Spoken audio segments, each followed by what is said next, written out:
ಪ್ರೀತಿಯ ವೀಕ್ಷಕರೇ ನಮಸ್ತೆ. ನಾನು ಸ್ವಾಮಿ. ಕರ್ನಾಟಕ ಸಿಂಹ ಮಾಧ್ಯಮಕ್ಕೆ ಸ್ವಾಗತ. ತಮಗೆ ಒಂದು ವಿಚಾರ ಅಂದರೆ ಬಹಳ ಒಂದು ಮುಖ್ಯ ವಿಚಾರ. ಬನ್ನಿ, ಸಾರಿಗೆ ಸಂಸ್ಥೆಯನ್ನ ದುರುಪಯೋಗ ಪಡಿಸ್ಕೊಂತಿರುವ ಹೇಗೆ ಅಂತೇಳಿ ತೋರಿಸ್ತಾ ಇದ್ದೀವಿ. ನೋಡಿ, ಸಾರಿಗೆ ಸಂಸ್ಥೆ ಅಂದರೆ ಇವತ್ತು ಲಕ್ಷಾಂತರ ಜನ, ಕೋಟ್ಯಾಂತರ ಜನ ಈ ಸಂಸ್ಥೆ ನಂಬಿ ಬದುಕ್ತಾ ಇದ್ದಾರೆ. ಆದರೆ ಪೊಲೀಸ್ ಇಲಾಖೆ ಎಲ್ಲ ಒಂದು ಕಡೆ ಈ ಸಂಸ್ಥೆನ ದುರುಪಯೋಗ ಪಡಿಸ್ಕೊಳ್ತದೆ ಅಂದರೆ ತಪ್ಪಾಗಲಾರ್ದು ಅಂತ ಒಂದು ಸ್ಟೋರಿನ ನಾವು ಇವತ್ತು ನಿಮ್ಮ ಮುಂದೆ ಇಡ್ತಾ ಇದ್ದೀವಿ. ಬನ್ನಿ, ಬೆಳ್ಳೂರು ಕ್ರಾಸ್ ಹತ್ತಿರ ಈ ಸರೌಂಡಿಂಗಲ್ಲಿ ಒಂದು ಅಪಘಾತ ನಡೀತೈತೆ. ಆದರೆ ಅಪಘಾತ ಹೇಗೆ ಅಂತ ನೋಡಿ.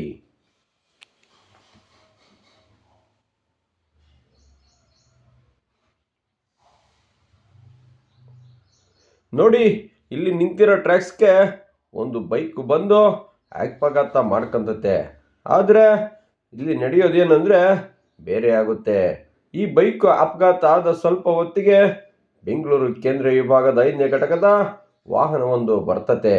ಆ ಬಂದಂಥ ವಾಹನದ ನಂಬರ್ ಮೇಲೆ ಬೆಳ್ಳೂರು ಕ್ರಾಸ್ ಪೊಲೀಸ್ ಸ್ಟೇಷನ್ನಲ್ಲಿ ಸುಳ್ಳು ದಾಖಲೆ ಆಗ್ತತೆ.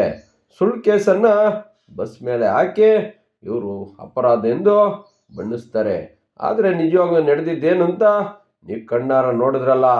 ಅಪಘಾತ ಆಗಿದ್ದು ಟೆಂಪೋ ಟ್ರ್ಯಾಕ್ಸ್ಗೆ ಹೊಡೆದಿದ್ದು, ಆದರೆ ಕೇಸ್ ಆಗಿದ್ದು ಬಸ್ ಮೇಲೆ.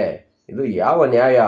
ಸಾರಿಗೆ ಸಂಸ್ಥೆಯ ಬಸ್ಸನ್ನು ಎಲ್ಲೋ ಒಂದು ಕಡೆ ಪೊಲೀಸ್ ಇಲಾಖೆ ಸುಳ್ಳು ದಾಖಲೆ ಸೃಷ್ಟಿ ಮಾಡಿ ಮಿಸ್ಯೂಸ್ ಮಾಡ್ತಾ ಇದೆ. ಸುಳ್ಳು ಅಪರಾಧವನ್ನು ಬಸ್ ಮೇಲೆ ಆಗ್ತಾ ಇದೆ. ಇದು ಈ ರೀತಿ ಆದರೆ ಹೇಗೆ? ವೀಕ್ಷಕರೇ, ನೀವು ಇನ್ನು ನಮ್ಮ ಚಾನಲ್ನ ಸಬ್ಸ್ಕ್ರೈಬ್ ಮಾಡ್ಕೊಂಡಿಲ್ಲ ಅಂದರೆ ಸಬ್ಸ್ಕ್ರೈಬ್ ಮಾಡಿಕೊಂಡು ಈ ಚಾನಲ್ನ ಬೆಳೆಸ್ಬೇಕಂತ ಕೇಳ್ತಾ ಇದ್ದೀವಿ. ದಯಮಾಡಿ ನೋಡಿ, ಸಾರಿಗೆ ಸಂಸ್ಥೆ ಬಸ್ ಮೇಲೆ ಸುಳ್ಳು ದಾಖಲೆ ಸೃಷ್ಟಿ ಮಾಡಿ ಕೇಸ್ ರಿಜಿಸ್ಟರ್ ಮಾಡ್ತಾರೆ. ಆದರೆ ನಾಯಕರೊಬ್ಬರು ಈ CC ಕ್ಯಾಮ್ರಾದ ಫುಟೇಜನ್ನು ತೆಗೆದು ಸಂಸ್ಥೆಗೆ MD ಗಮನಕ್ಕೆ ತರ್ತಾರೆ. MD ಗಮನಕ್ಕೆ ತಂದಾಗ ಇದನ್ನು ಕೇಸನ್ನು ಬದಲಾವಣೆ ಮಾಡಿ ಅಂತ ಹೇಳ್ತಾರೆ. ಹೀಗೆ ಇದೆಷ್ಟೇ ಅಲ್ಲ ಕಣ್ರಿ, ಇತ್ತೀಚೆಗೆ ಸಾರಿಗೆ ಸಂಸ್ಥೆ ಬಸ್ಗಳನ್ನ ಸುಳ್ಳು ಕೇಸು ದಾಖಲೆ ಮಾಡಿ ಎಷ್ಟೋ ಮಿಸ್ಯೂಸ್ ಮಾಡ್ತಾ ಇದ್ದಾರೆ. ಅದು ಯಾಕೆ ಈ ರೀತಿ ಪೊಲೀಸ್ ಇಲಾಖೆ ನಡ್ಕೊತಾ ಇದೆಯೋ ಗೊತ್ತಿಲ್ಲ. ಆದರೆ ನಡೀದೇಬಾರ್ದಂತ ನಡೆದ ಕೇಸ್ಗಳನ್ನೆಲ್ಲ ಸಾರಿಗೆ ಸಂಸ್ಥೆ ಬಸ್ ಮೇಲೆ ಹಾಕಿ ಸುಳ್ಳು ದಾಖಲೆ ಸೃಷ್ಟಿ ಮಾಡಿ ಕೇಸ್ ರಿಜಿಸ್ಟರ್ ಮಾಡಿ ಅವ್ರನ್ನ ತಪ್ಪು ದಾರಿಗೆ ತರ್ತಿದ್ದಾರೆ. ಸಾರಿಗೆ ಸಂಸ್ಥೆ ಅಂದರೆ ಇಡೀ ಸಮಾಜದಲ್ಲಿ ಒಂದು ಹೆಸರಿದೆ, ಅವ್ರದ್ದೇ ಆದ ಒಂದು ಶಕ್ತಿ ಇದೆ. ಚಾಲಕನನ್ನು ಅಪರಾಧಿ ಮಾಡಿ ಕೋರ್ಟಿನ ಕಟ್ಕಡೆಯಲ್ಲಿ ನಿಲ್ಲಿಸ್ತಿರುವ ಕೇಸ್ಗಳು ಇತ್ತೀಚೆಗೆ ಜಾಸ್ತಿ ಆಗಿದೆ. ಮಾಡದೇ ಇರೋ ತಪ್ಪಿಗೆ ಕೋರ್ಟಲ್ಲಿ ನಿಂತ್ಕೊಳ್ಳೋ ಪರಿಸ್ಥಿತಿ ಬಂದಿದೆ. ಹೀಗಾದರೆ ಸಾರಿಗೆ ಸಂಸ್ಥೆಯಲ್ಲಿ ನೌಕರರು ಕೆಲಸ ಮಾಡೋದು ಹೇಗೆ ಅಂತ ಮಾನ್ಯ MD ಅವರು ಮತ್ತು ಪೊಲೀಸ್ ಇಲಾಖೆ ಹೇಳಬೇಕಾಗಿದೆ. ನ್ಯಾಯಯುತವಾಗಿ ಮಾಡಲಿ ಸ್ವಾಮಿ, ಬೇಡ ಅನ್ನಲ್ಲ. ಆದರೆ ಮಾಡದೇ ಇರೋ ತಪ್ಪನ್ನು ಬಸ್ ಮೇಲೆ ಹಾಕಿ ಚಾಲಕನ ತಪ್ಪೆಂದು ಬಣ್ಣಿಸಿ FIR ಮಾಡಿಬಿಡ್ತಾರೆ. ಹೀಗೆ ನಡೀತಾ ಇರೋದು ಇತ್ತೀಚೆಗೆ ಜಾಸ್ತಿ ಆಗಿದೆ. ನೋಡಿ, ಇಲ್ಲಿ ಇಬ್ಬರು ಹುಡುಗರು ಟ್ಯಾಕ್ಸ್ಗೆ ಹೊಡ್ಕೊಂತಾರೆ. ಅವರೇ ಹೊಡ್ಕೊಂಡು ಕೊನೆಗೆ ಬಸ್ ಮೇಲೆ ಕೇಸ್ ಮಾಡಿ ಚಾಲಕನ ಅಪರಾಧ ಎಂದು ಅಪರಾಧ ಸ್ಥಾನದಲ್ಲಿ ನಿಲ್ಲಿಸ್ತಾರೆ. ಹೀಗಾದರೆ ಸಾರಿಗೆ ಸಂಸ್ಥೆ ಉಳಿಯೋದು ಹೇಗೆ ಅಂತ ನೀವೇ ಹೇಳಬೇಕಾಗಿದೆ.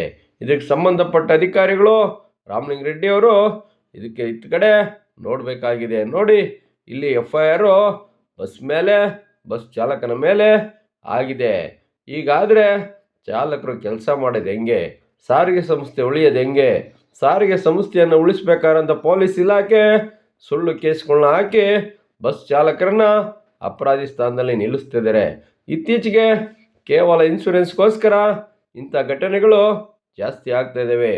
ಅಪರಾಧ ಮಾಡದೇ ಇರೋ ತಪ್ಪನ್ನು ಕೋರ್ಟಲ್ಲಿ ಅಪರಾಧಿ ಸ್ಥಾನದಲ್ಲಿ ನಿಂತ್ಕೊಂಡು ನೋಡಬೇಕಾಗಿದೆ. ಹೀಗಾದರೆ ಸಂಸ್ಥೆ ಉಳಿಯೋದು ಹೇಗೆ ಅಂತೇಳಿ ಪೊಲೀಸ್ ಇಲಾಖೆ ಹೇಳಬೇಕಾಗಿದೆ.